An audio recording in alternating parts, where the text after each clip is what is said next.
Esses dias eu tava reparando que existe uma armadilha em viver coisas boas que pode fazer com que a gente, na verdade, tenha uma vida pior. Eu não sei se você já reparou, principalmente conversando com pessoas mais velhas, mas não necessariamente só isso, às vezes eu vejo isso em colegas da minha idade. Parece que o passado sempre foi melhor. A gente tem a tendência a relembrar os momentos dourados, aquela época áurea onde as coisas eram muito melhores do que são agora.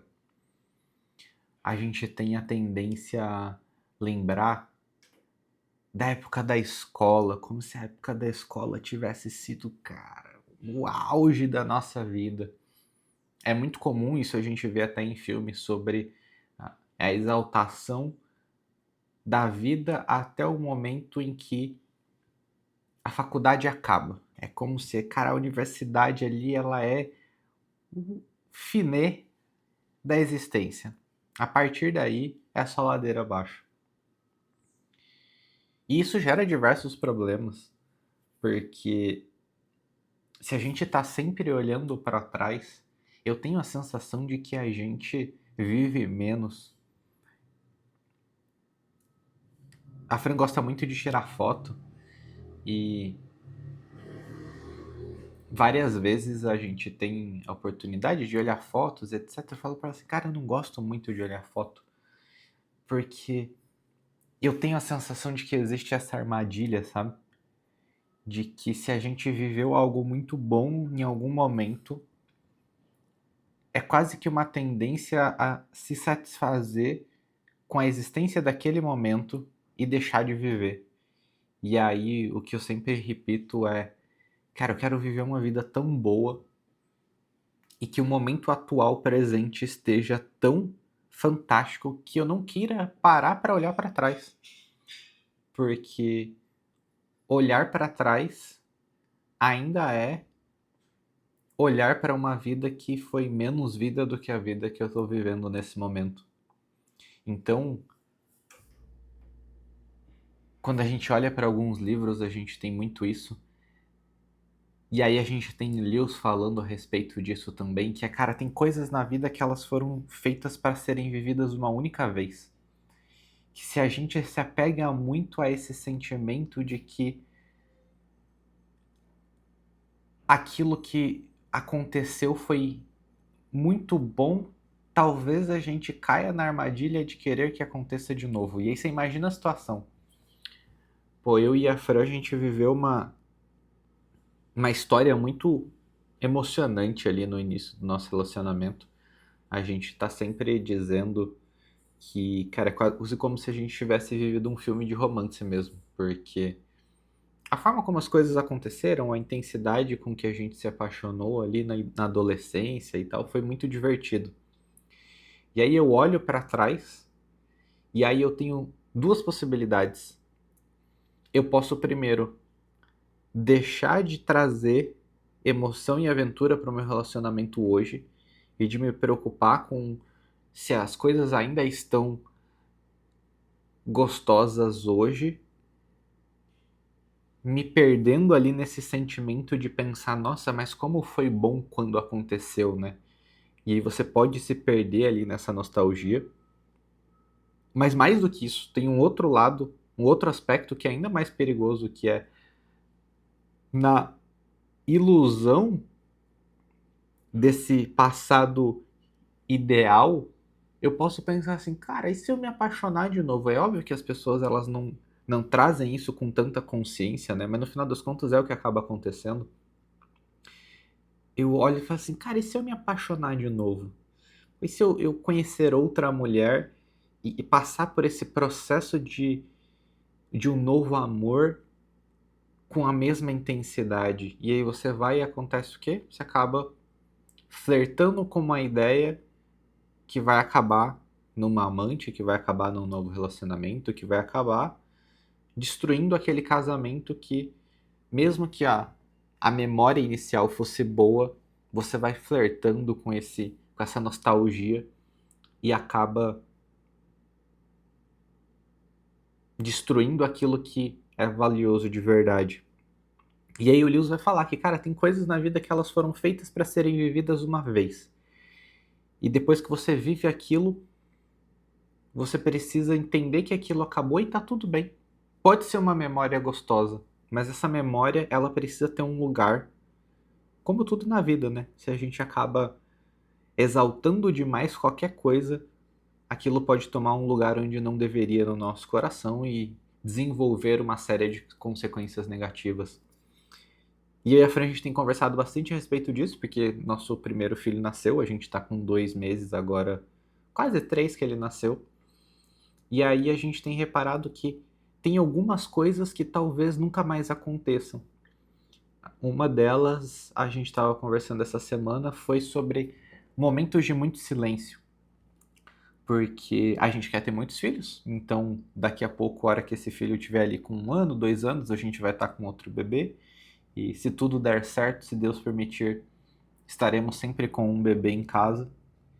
E a gente tava pensando, tipo, cara, como que deve ser uma casa com 4 ou 5 filhos, né? Tipo, tem um aspecto muito gostoso de imaginar a casa cheia com muita vida, mas aí a gente tava pensando, tipo, caraca, aqueles momentos de silêncio onde só tá eu e ela, provavelmente não acontecerão mais, ou pelo menos não acontecerão mais na frequência em que a gente estava acostumado com que acontecesse.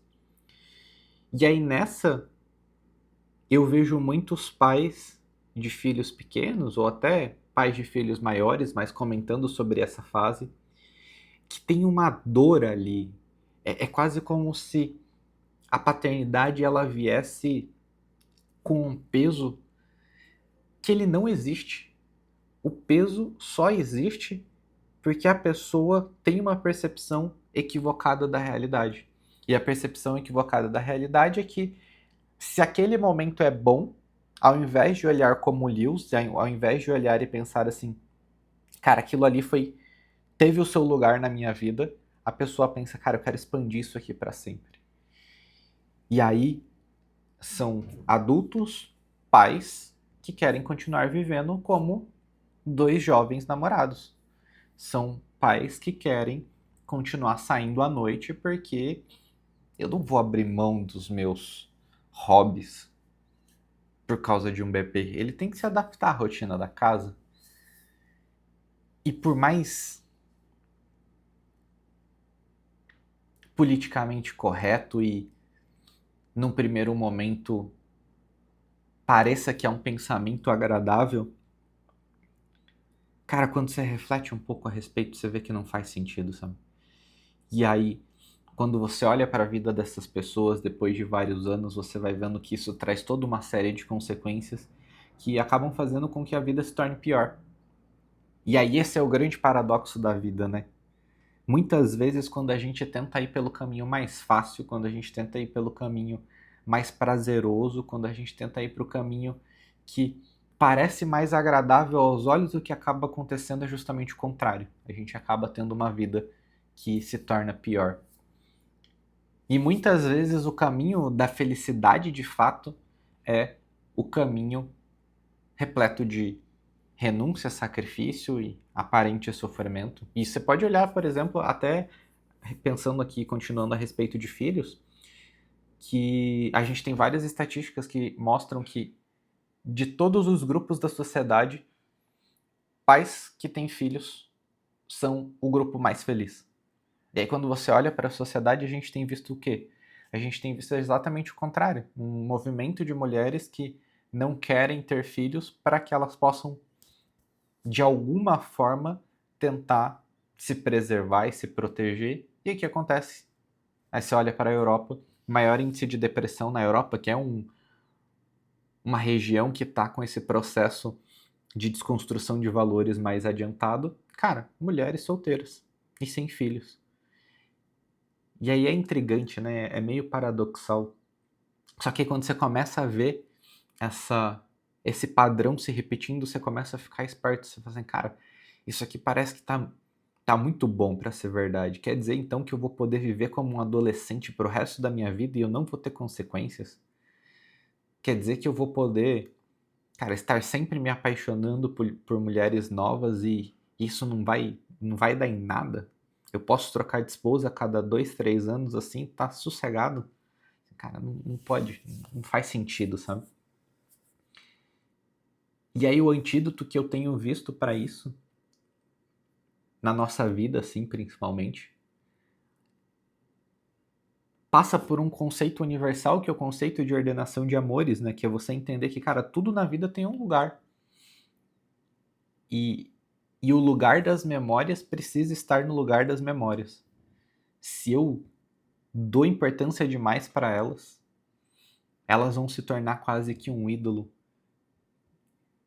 E aí você pode sim ter carinho pelas suas memórias, você pode ter sim é, esse sentimento bom, gostoso de olhar para trás e falar assim, caraca, a gente viveu uma puta de uma história, né? Só que ao mesmo tempo entender que aquilo tem o seu lugar. Entender que o lugar da memória ficou no passado e que tão gostoso quanto, ou talvez até mais gostoso do que o que a gente viveu antes é o que a gente está vivendo agora. Tipo, caramba, a gente está com um bebê pequeno em casa. Estamos gerando vida e estamos construindo um mundo de uma outra vida. Isso é muito louco quando a gente para pensar, tipo, cara, vocês já pararam para pensar que um bebê ele vem ao mundo zerado, que o idioma da criança é ensinado pelos pais, que a visão de mundo da criança é ensinada pelos pais. Se você falar para uma criança que azul é vermelho, ela vai crescer achando que o azul é vermelho. Todas as crenças, todas as percepções, todas as os vislumbres ali de entendimento da realidade são construídos a partir daquele ambiente de educação que você tem ali, e não só de aspectos tão objetivos, mas, cara, o quanto essa criança vai ser confiante, o quanto ela vai se sentir amada, o quanto ela vai ter noção das próprias habilidades, todos esses aspectos mais emocionais também vêm desse primeiro ecossistema. Então, tipo, pô, isso é fantástico, cara. Pensar ali no nosso amor da adolescência, pô, foi muito legal. Mas caraca, a gente tá gerando um filho, entendeu? E aí, muito pelo contrário de achar que no final da juventude a vida acaba, o sentimento que eu e a Fran estamos tendo e que eu levei um bom tempo para internalizar isso de fato é que a vida tá começando agora. Caraca, imagina como vai ser daqui 10 anos com 5 filhos, se Deus permitir. Uma casa ainda mais cheia, tendo diversas idades ali de crianças explorando a própria vida. Então, buscar ter sempre essa consciência de que as coisas têm o seu devido lugar e, num segundo momento, ou numa segunda forma de olhar para isso, é entender que a gente tem que estar sempre tentando viver mais, sempre não aceitando cair no comodismo. Isso é uma coisa que a gente tem aqui em casa, que a gente leva muito a sério, que é, cara, eu quero extrair o máximo da vida, sabe? Eu quero que a minha vida seja uma grande aventura. Eu sempre falo que eu quero poder chegar ao final da vida e imaginando que cada dia que eu tenho é uma página de um livro, eu quero chegar ao final da vida, olhar para o livro que eu escrevi com os meus dias e falar assim, pô, cara, isso aqui foi uma boa história. Porque é disso que a humanidade foi construída, né? Se a gente para pensar, tipo, cara, olha o tanto de livro que tem aqui atrás. Várias pessoas, elas puderam marcar e construir a próxima geração